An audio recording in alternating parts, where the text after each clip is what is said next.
Sí, Pues nos venga. queda creo 15 minutos apenas. Ah, Venga. a mí me gustaría que, si es posible, que tú nos ayudes a montar, a identificar ¿vale? Esos dos fueron los primeros, los de... Podemos, si os parece, como viendo siendo de costumbre, hacer 3 preguntas, respondemos y así. Buenas tardes, ¿son tardes? Sí, son tardes. Buenas tardes. Voy vestida de blanco, sí, como podéis comprobar. He estrenado hoy el vestido para la ocasión, ¿eh? Bueno, un placer, realmente tengo aquí amigos, amigas y bueno, no quería preguntar nada, quería hacer una reflexión más global, ¿eh? Yo llegué a Guinea Ecuatorial en el año 90, y estuve solamente un año. Y a mí me pareció aquello Club Mediterráneo, porque yo venía de Mozambique, un país en guerra que había estado en el año 86, y me sorprendió profundamente venir de un país que, bueno, era marxista-leninista, con un sistema de salud profundamente estructurado, había tenido un papel importantísimo en todo lo que fue la conferencia de Alma-Ata, y me sorprendió enormemente llegar a Guinea Ecuatorial y ver que no había sistema de salud y que el sistema de salud era fundamentalmente la cooperación española. Para mí fue un tema importante y de hecho tuve algunas broncas, ¿no? Con muy buena intención y con muy buena voluntad. Bueno, yo creo que una de las cosas, ya he dicho que no voy a preguntar nada, que refleja muy bien las presentaciones es algo muy global. Creo que Guinea Ecuatorial representa muy bien todo lo que es la estructura del sistema capitalista neoliberal que se monta a partir de los años 80, en el cual hay una idea de que la salud es posible y cómo poco a poco la salud deja de ser interesante porque lo que da dinero es la enfermedad y llegamos al planteamiento de lo que ha hecho él, el sistema privado. Eso ocurre en todos los lugares, en nuestro país lo tenemos y más particularmente en África, ¿no? Entonces, pues, bueno, Almudena y yo tuvimos el privilegio de trabajar en un trabajito muy bonito en Mozambique y comentar que es un poco desesperanzador, sinceramente, es un poco desesperanzador, porque es que la salud no da dinero, nunca ha dado dinero, lo que da dinero es la enfermedad. ¿Y a quién da dinero la enfermedad? A los profesionales que trabajamos en el sector, entre otros. Entonces creo, y ya he dicho que no voy a preguntar nada, que aunque esto está guiado para Guinea Ecuatorial, con una visión, digamos, un poco triste, ¿no? Refleja muy bien el paso de la atención primaria de salud a los diferentes proyectos, que responden ¿a qué? A los intereses de los financiadores. Entonces, claro, ¿cómo tiene un país, independientemente de lo que haga mal Guinea Ecuatorial, que habrá muchas cosas mal, la capacidad de gestionar un sistema sanitario cuando el sistema sanitario depende de los intereses de los financiadores? ¿Es así? Programas de salud, ¿no? Esto no quiere decir que los gobiernos, no, o sea, por favor, no quiero decir eso, pero es que ese es uno de los graves problemas de la cooperación. Luego llega el concepto de la ayuda del donante, etcétera, etcétera. Y yo creo que eso es importante, por eso quería hacer esta reflexión, que no quería preguntar nada, que está muy bien, justamente, de nada, ¿eh? Entonces, bueno, pues disculpad que me he extendido, pero tenía que hacerlo porque es mucho más que Guinea, ¿eh? Digo que tenía que ocurrir. Gracias, os voy a pedir que seáis breves para poder continuar la... tengo a Juan, a Miquel Vilaró, a Mancio Nze y a Álvar, de momento. ¿Hay alguien más? Sí, bueno, en primer lugar, muchas gracias, para empezar, por venir, superando los pequeños equívocos que hubo inicialmente. En segundo lugar, por las informaciones que habéis suministrado. Y mi pregunta es muy concreta, aunque tiene muchas implicaciones. Es si habéis reflexionado, y si no, os invito a que reflexionéis ahora, sobre el grado de continuidad, cambio o ruptura entre la sanidad española colonial, supuestamente ejemplar, y los programas de cooperación sanitaria españoles después del golpe, que yo os invitaría a no llamarle de la libertad, aunque, o por lo menos a ponerle un entrecomillado muy fuerte a la expresión, ¿no? Lo digo porque sí, como denuncian o comentan muchísimos médicos coloniales de aquella de la época española que se quejan de que cuando España vuelve a cooperar no se les tiene en cuenta. El doctor Trillo, varios supongo que habréis recogido de médicos coloniales de aquella época, y si hay, en este caso de la cooperación sanitaria, discontinuidad, contrastaría claramente con la absoluta continuidad que hay en la política educativa y en la política cultural. Es decir, la política educativa de cooperación española se pone en manos de la Iglesia en un Estado laico. Eso tenía sentido en el Estado franquista nacional católico, pero no en la cooperación del Estado democrático español. Y la política cultural de los centros culturales hispano-guineanos y español es, en mi opinión, casi hasta hoy, una pura continuidad de la política cultural del africanismo franquista del IDEA. Hay una perduración clarísima. Y esto invita a reflexionar sobre algo más general que creo que se aplica también a la política sanitaria.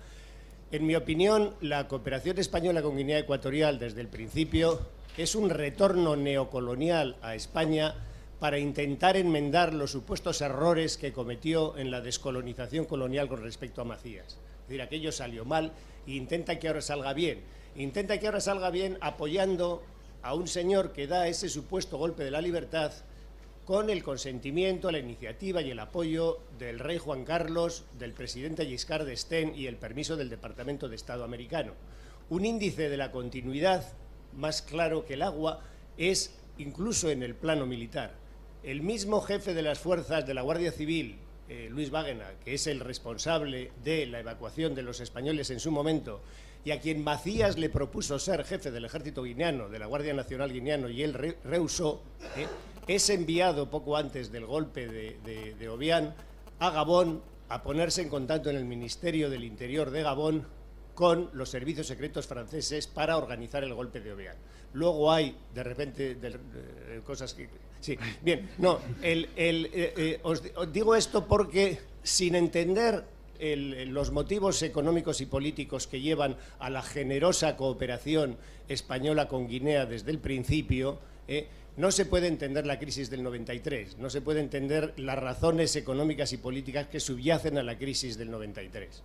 Y no se puede entender eso como el único agravio de la política sanitaria, es decir, porque si efectivamente ahí la gente se va de la política sanitaria y de la política de cooperación, hay que decir que yo he echado de menos en vuestra exposición un esbozo mayor de crítica a la política general sanitaria, porque en la recepción de vuestro mensaje se corre el peligro de que los indudables méritos y beneficios que habéis hecho y de lo positivo que habéis hecho los cooperantes de a pie encubran las graves deficiencias y diría incluso crímenes y corrupciones de los responsables de cooperación de esa política sanitaria, cultural, etcétera, ¿no? Entonces, si se mira desde arriba, realmente en el periodo que parece como positivo de cooperación sanitaria está lleno en Guinea de episodios, incluso algunos análogos a estos, es decir, no hay una violación de Médicos Sin Fronteras, pero hay un asesinato de una monja que denuncia la utilización de la ayuda alimentaria para fines corruptos, es decir, en esa época aparentemente gloriosa está llena de crímenes y falsificaciones. Doy la última. Me he quedado, Almudena, muy sorprendido de que hayas comentado el proyecto conjunto de Educación para la Salud, Médicos Sin Fronteras, Educación Sin Fronteras, porque yo fui la persona de Educación Sin Fronteras que hacía las fichas, la parte didáctica. Pero mi pregunta es la siguiente: nunca recibimos, y no yo menos, de Médicos Sin Fronteras ningún tipo de feedback, ni si esto se había aplicado, si llegaba a Guinea, ni sé absolutamente nada que se hizo con este proyecto educativo. Luego mi pregunta es, pues, ¿qué pasó? La primera para ti, ¿eh? Contestad si eso. Bueno, a Julia no lo vamos a contestar, evidentemente, además no sé si se ha ausentado. Bueno, con respecto a los planteamientos que hace Juan, son casi tan complejos como las propias ponencias, como el propio desarrollo de la cooperación en Guinea. Quiero decir una cosa antes de intentar contestar alguna de tus cuestiones. Y es que efectivamente en el año 93-94 no solamente se produce un problema de la cooperación española con Guinea Ecuatorial, no miremos tanto nuestro ombligo. Hay un problema de la política de cooperación española, con Guinea, con Centroamérica, con Sudamérica, y esa misma política de eliminación de la presencia de la cooperación oficial sí que es un tema político. Es un tema político que se apoya desde la sociedad civil y desde el gobierno entonces del PSOE hacia una eliminación de la cooperación oficial española. No es un hecho aislado en Guinea Ecuatorial y probablemente la expulsión del cónsul no es más que una herramienta que les viene muy bien para proceder a la eliminación de la cooperación española. Cuando hablas de la continuidad o ruptura entre la sanidad colonial y la sanidad posterior, y evidentemente la que se produce por inexistente, la del periodo de Macías, es la que se produce a partir del periodo de Anguema, hay una serie de determinantes de la salud pública que se están produciendo en España y en Europa. España y Europa están siendo sometida a un auténtico marasmo con respecto al análisis de los sistemas de salud y al papel de la salud, los determinantes de salud. Se ha hecho la conferencia de Canadá, se han publicado la relación del ministro canadiense, ahora me sale, de los criterios determinantes de la salud. Trudeau. Y por lo tanto, lo que nosotros hacemos allí es un poco aplicar con cierta libertad de movimientos los principios de la Alma-Ata, que aquí no se podían aplicar realmente porque no había una demanda asistencial tan brutal en el sistema sanitario español que los criterios de salud pública, los criterios de medicina preventiva, los criterios de medicina promocional, pues prácticamente estaban en desuso. Por lo tanto, no creo que haya una continuidad. Creo que hay una ruptura, en la medida que hay una ruptura entre los conceptos sanitarios que se manejaban en España en los años 50 y 60 y los que se manejan en España en los años 80. Y creo que nos aprovechamos, o el entorno se aprovecha, de esa capacidad de entrar a el fenómeno esencial, que creo que es el fenómeno esencial de lo que se hace del 83 al 90, que es la participación de la comunidad. Concepto que hoy se está debatiendo en España como algo absolutamente novedoso, pero que en aquellos tiempos era la única herramienta real sobre la que podíamos trabajar. Para que te hagas una idea, las rupturas, pues mira, el programa de lucha contra la tuberculosis del año 58, en plena colonia, obligaba a que todos los tuberculosos fueran tratados en los hospitales de referencia de Bata y Malabo, y en todo caso siempre por el sistema de salud en sistemas nosocomiales. Mientras que lo que nosotros incorporamos es, vamos a llevar al tratamiento y el manejo del tuberculoso a su poblado, va a haber un agente de salud que le va a supervisar, va a haber un equipo de distrito que le va a diagnosticar y le va a tratar. Y eso era igual en tuberculosis que en tripanosomiasis, que, bueno, en Cocerca no, porque por la concentración del vector, ¿no? Por lo tanto, creo que sí que hay una diferencia. Hombre, alguien que nos llama escapistas del paro y mercenarios de la dieta no va a recibir de nuestra parte un homenaje a la calidad de los directivos ni de los políticos que llevaban la cooperación española. Evidentemente nosotros nos encontramos unos auténticos personajes que se llamaban oficiales mayores de cooperación en Bata y en Malabo, que hacían uso y abuso a su propio criterio y albedrío de los fondos de cooperación española, y todos los que estamos aquí hemos tenido que ir detrás del oficial mayor persiguiéndole para que sacara del bolsillo un fajo de billete y poder comprar un depósito de carburante para poder irnos a trabajar. De tal manera que, por supuesto, no sé si te recordarás que creo que fue en el año 1989 se aprobó la primera comisión de investigación de la historia democrática de este país. La primera comisión parlamentaria de investigación fue una comisión que se aprobó para ir a Guinea Ecuatorial, que estaba Ciriaco de Vicente presidiéndola. Y la comisión se quedó espantada de todo, y no me duelen prendas a decirlo, porque aquí está Antonio Domingo, aquí está Argimo Benjamú, aquí hay mucha gente que se ha dejado, Pilar Abad, de todo les espantó la gestión, lo que era la gestión de la cooperación, menos el trabajo sobre el terreno que hacían los profesionales, ¿no? Por lo tanto, somos plenamente conscientes de que la cooperación pasó por una época que no sé si ha superado, porque yo creo que la cooperación al desarrollo sigue siendo la asignatura pendiente de la estructura oficialista española. No hay memoria histórica, cada 4 años se cambian los órganos directivos de la Agencia Española de Cooperación Internacional y parece que hay que empezar de cero. Creo que tuvimos que sufrir los que estábamos allí y digamos que el conjunto de los beneficiarios de la ayuda de desarrollo, todo el proceso de análisis y reflexión que se entró a partir de 1990 hasta casi finalizado la década, sobre los modelos de la ayuda de desarrollo, sobre si eran eficaces, la enfermedad holandesa. Podemos estar hablando de lo que quiera de este tema, pero sí somos conscientes de que la cooperación española distaba mucho de ser modélica en cuanto a su gestión. Vale, voy a ser. Bueno, un gusto encontrarte. Ya no sé si nos conocemos personalmente o ya eso se negoció en la sede de Barcelona, lo de Educación Sin Fronteras. Vale, yo inicié ese proyecto, bueno, fue una de las personas que pensó en ello, que lo escribió, y lo inicié y estuve en ese proyecto. Yo coordinaba los proyectos de MSF, entre ellos el del Centro de Salud y y estuve en esa vida de ese proyecto durante el primer año. Según el convenio que ahora estaba intentando buscar a ver esa hoja, me imagino que Médicos Sin Fronteras, sede, os debería de estar informando con regularidad. Nosotros, desde luego, te aseguro que hacíamos informes, tanto la persona de Educación Sin Fronteras, había alguien de Educación Sin Fronteras, y nosotros informábamos trimestralmente tanto a sede como a ministerios. Entonces, claro, me imagino que estaba vinculado que sede informara a vosotros. No tengo más respuesta. Y tenía muchísimas ganas de ver el informe final de ese proyecto, porque yo no sé bien cómo acabó y no lo he encontrado en los archivos. Me he metido varios días, ¿eh? He encontrado otras cosas, pero ese informe no lo he encontrado. Ya me gustaría. ¿Del montón de fichas que se programaron, esto está perdido? Yo creo que lo puedo encontrar.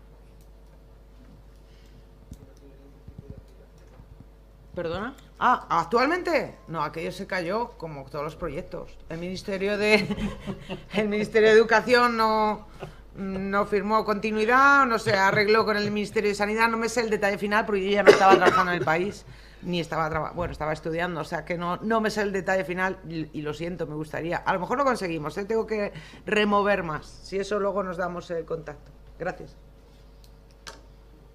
Voy. Hola, buenas tardes, son tardes y muchas gracias por la exposición. Yo quería comentar que me da, no sé qué, algo, ¿no? La incapacidad de los guineanos de aprender, asimilar, apropiarse y recrear las iniciativas que llevan los proyectos. Porque a Guinea han ido muchos proyectos y la idea de los proyectos es que la propia población, la propia sociedad asuma lo que se le está enseñando para su bienestar personal, para su desarrollo personal y luego que pueda continuar con ello. Pero resulta que, aparte de que la propia sociedad no capta, no aprende, también los directivos nacionales, cuando un proyecto está para extinguirse, lo primero que hacen no es pensar en cómo pueden con los recursos del país y con las capacidades del país darle continuidad, sino repartirse los coches. Entonces eso es lo que piensan los directores nacionales, todos los auxiliares. Entonces eso es una pena y una vergüenza, ¿no? Para una sociedad como la guineana, que ella misma no capte y no pueda liderar sus propios procesos.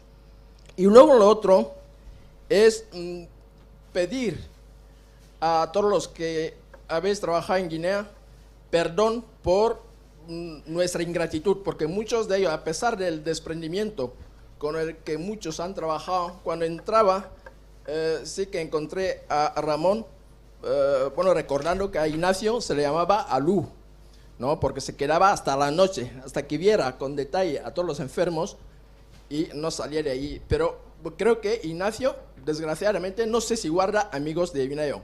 Incluso yo creo que la gente que él ayudó le estaban acusando de no se sabe qué para quedarse con todas las estructuras que él allí había montado.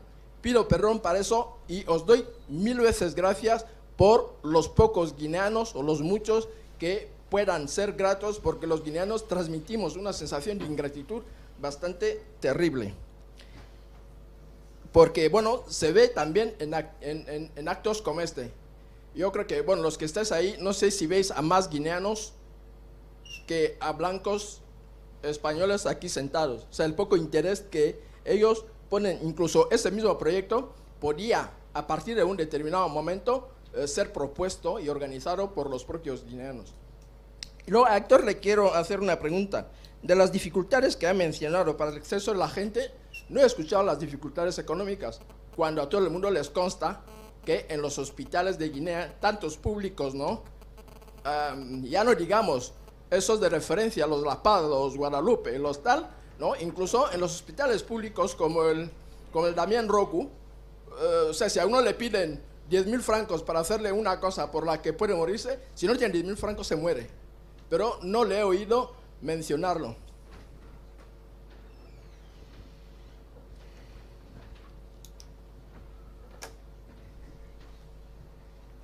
Muchas gracias por la exposición de este largo periodo histórico. Me imagino que no es un ejercicio fácil, ¿no? Dado la amplitud del periodo cubierto.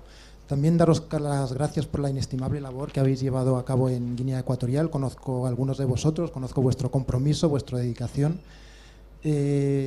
A nivel personal, también daros las gracias a aquellos de vosotros que habéis intercambiado conmigo a lo largo de mis trabajos de investigación. Tengo la posibilidad de intercambiar con 3 de los 4 ponentes, Ramón, Almu, Ramiro, y siempre os habéis mostrado muy dispuestos. Con Héctor también. También os quería invitar a escribir este periodo, a escribir vuestras memorias, a escribir este recorrido histórico que Alfonso comentaba que había iniciado, ya sea de forma individual o ya sea de forma colectiva. Creo que vuestras bibliografías tienen material de una extrema valía. Después también he ido apuntando una serie de cosas que me gustaría compartir con vosotras. No constituyen tanto críticas, pero elementos para debatir. Primero, en relación con el intitulado de vuestra ponencia, la salud pública en Guinea Ecuatorial. Creo que trata más bien de vuestros propios recorridos profesionales en Guinea Ecuatorial, o si acaso de la cooperación española en Guinea Ecuatorial, ¿no? Bien es verdad que la cooperación española en Guinea Ecuatorial ha desempeñado un papel fundamental, lo habéis señalado, especialmente durante los años 80, durante los años 90, también después, con Fers, con Carlos III, pero también hay otros actores muy importantes que han actuado en el sector sanitario, especialmente desde los años 2000, pienso en MCDIs, y en el que no se puede entender la lucha contra el paludismo desde los años 2000, etcétera. Hay otros, ¿no? Creo que también es importante, pues eso, no limitar la salud pública en Guinea Ecuatorial a la cooperación española, ¿no? Creo que sería injusto con la realidad. Otro punto que también había apuntado es la cuestión de la dependencia. Creo que uno de los principales problemas de la cooperación en general y la cooperación sanitaria en particular es la cuestión de la dependencia, y lo digo también como cooperante. Es decir, bueno, vosotros mismos lo habéis comentado, es decir, que la cooperación que habéis llevado desde el 79 hasta el 94, un trabajo intenso, se ha desvanecido en apenas algunas semanas, ¿no? Ramón, tú me hablabas de un apagón sanitario, me hablabas de un retroceso a los años 80 en apenas unas semanas. Eso habla de un profundo problema de dependencia, ¿no? Eso ocurre en Guinea como ocurre en la mayor parte de los países africanos, es decir, cuando observamos los sistemas sanitarios africanos, todos son muy similares, ¿no? Todos son muy similares porque todos han pasado por las mismas etapas, implementadas precisamente por la cooperación internacional, ya sea Alma Alta, ya sea Bamako, ya sean los planes verticales, ya sea la gratuidad para determinadas franjas desde los años 2000. Todos son muy similares. En Europa no ocurre así, el sistema español es muy diferente del sistema francés. ¿Esto qué significa? Significa que los sistemas sanitarios africanos no tienen plena independencia para labrar su propio camino, ¿no? Es decir, que cuando están intervenidos desde el punto de vista humanitario, cuando un Estado africano decide gestionar, se reúne para definir una política sanitaria, se reúne obviamente el Ministerio, pero también se reúnen ONGs internacionales, actores internacionales, es decir, que no tienen el monopolio de sus propias políticas públicas, ¿no? Es decir, que la cooperación internacional de alguna forma hacemos siempre deudores intelectuales a los estados africanos, lo que obviamente supone un problema de reapropiación, de dependencia, ¿no? Y plantea el problema de la soberanía. Quería haceros reaccionar también sobre esto. Muchas gracias. La última pregunta Hola, buenos días.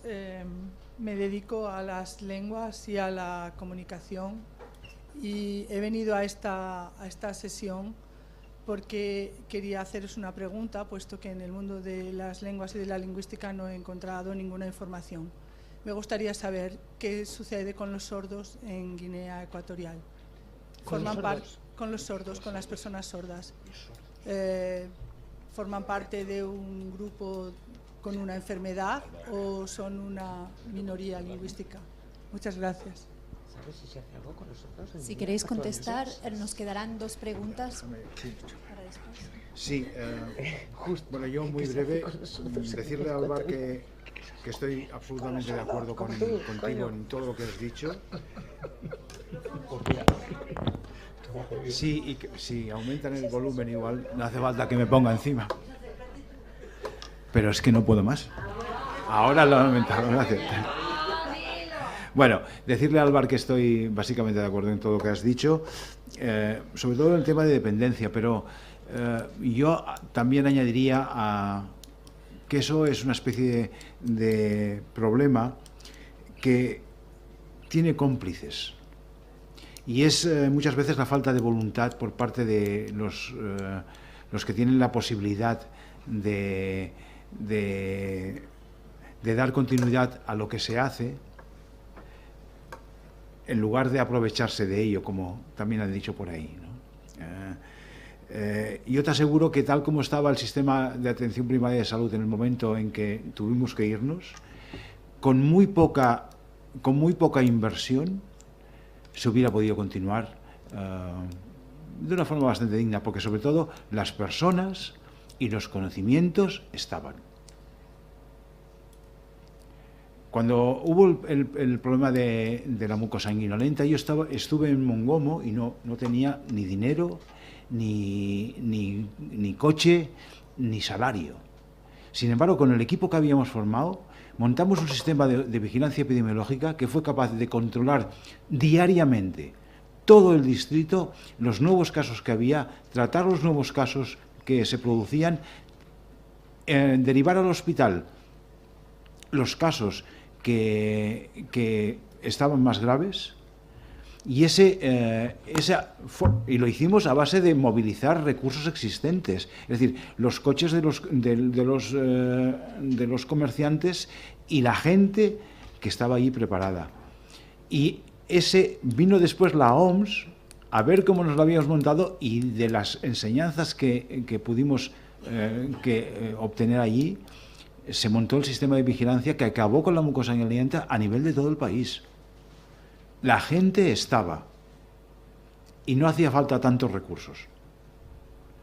Sin embargo, resultó mucho más agravante, y por eso te digo de voluntad, todas esas personas que sostuvieron el sistema sanitario con casi nada desde el 94 hasta el 2000, cuando llegan los contingentes cubanos, con unas condiciones espectaculares comparadas con la gente que había mantenido el sistema sanitario, eso creó un agravio comparativo que fue muy fuerte y que desanimó a muchos de los profesionales que habían hecho una labor fantástica.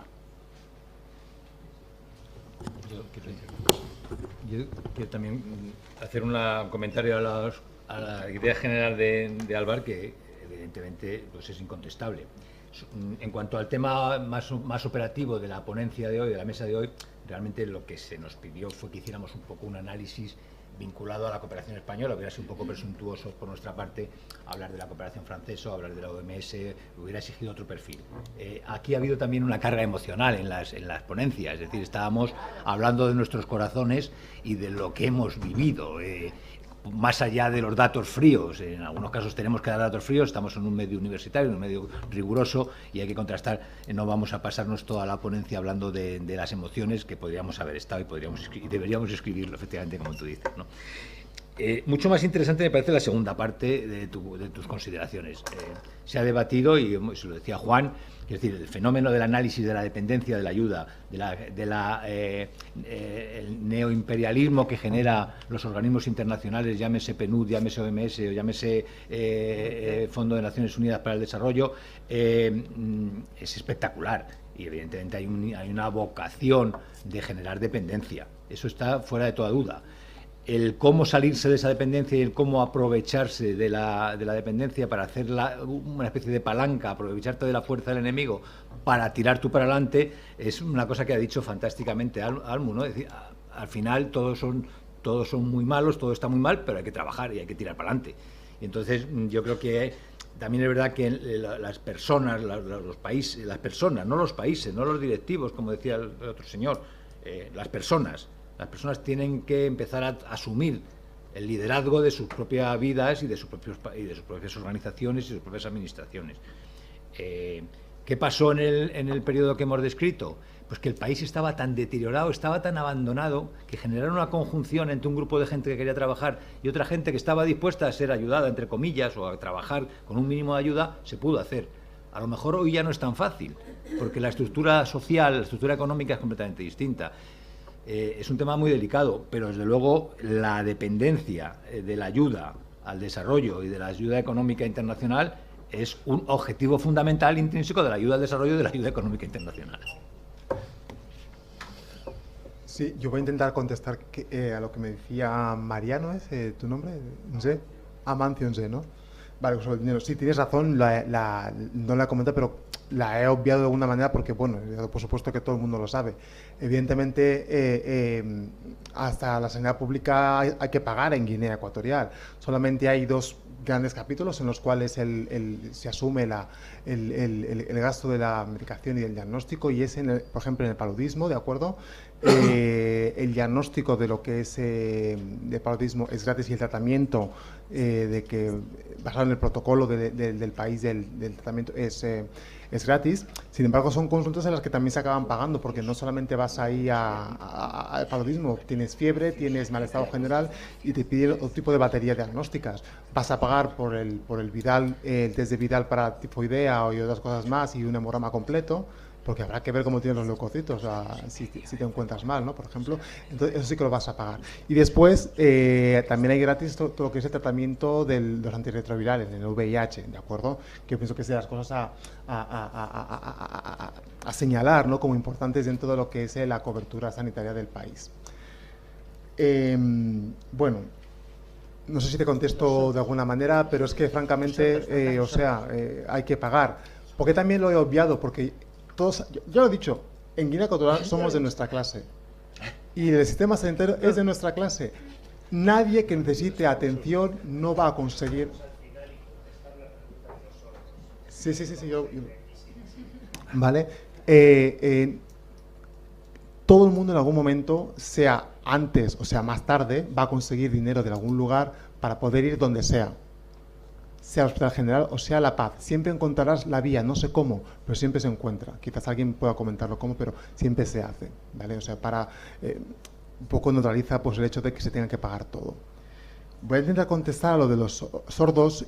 Yo no tengo constancia de algún programa concreto, quizás la hermana Sor Loreto sepa alguna cosa. Lo que sí sé que en el Colegio Virgen de África en Malabo, en Ñumbili, que lo llevan las teresianas, la Fundación Teresiana, hay un aula de atención a discapacitados. No tiene un tema una patología concreta, pero sí a discapacitados, y creo que entre ellos hay una atención a personas con problemas de sordera. Quiero añadir que me consta, porque veía una religiosa americana en la década de los 2000, no sé en qué años, no puedo recordar ahora, sí, en Bata, que en Bata estaba con sordos y enseñaba el lenguaje. Exactamente. Sí. Y era una cuestión dentro de algún apoyo de alguna iglesia. Era una no sé si era una educadora de la misión presbiteriana. Y que trabajaba con los sordomudos. Exactamente. ¿Vale? No sé cómo estará ahora. Y después quería dar un último apunte a Álvar de esto de la dependencia. Yo voy a dar un ejemplo claro de cómo pienso que se puede acabar la dependencia, o se puede empezar a transformar la dependencia, porque las cosas, cuando se reconocen, yo pienso que lo bonito es poderlas transformar.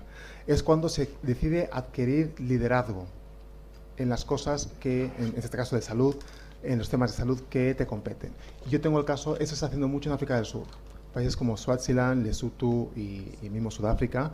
Al menos en el campo en el que estoy trabajando yo ahora, que es la salud reproductiva y sobre todo en adolescentes, hay personas puntas de lanza en los ministerios de estos países que realmente están utilizando toda la ayuda que tienen de cooperaciones, tanto sea de ONGs internacionales como de Naciones Unidas, para conseguir los objetivos que ellos como país, en concreto en salud reproductiva, se han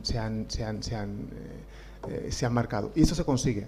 Y yo tengo ejemplos claros de Swazilandia que lo están haciendo muy bien. O sea, esto es posible. Es difícil porque la dependencia es lo que tiene, tarda en poderse combatir, pero se puede hacer. Y el liderazgo, que un ministerio tome liderazgo en los temas principales de salud es uno de los antídotos para poderlo conseguir.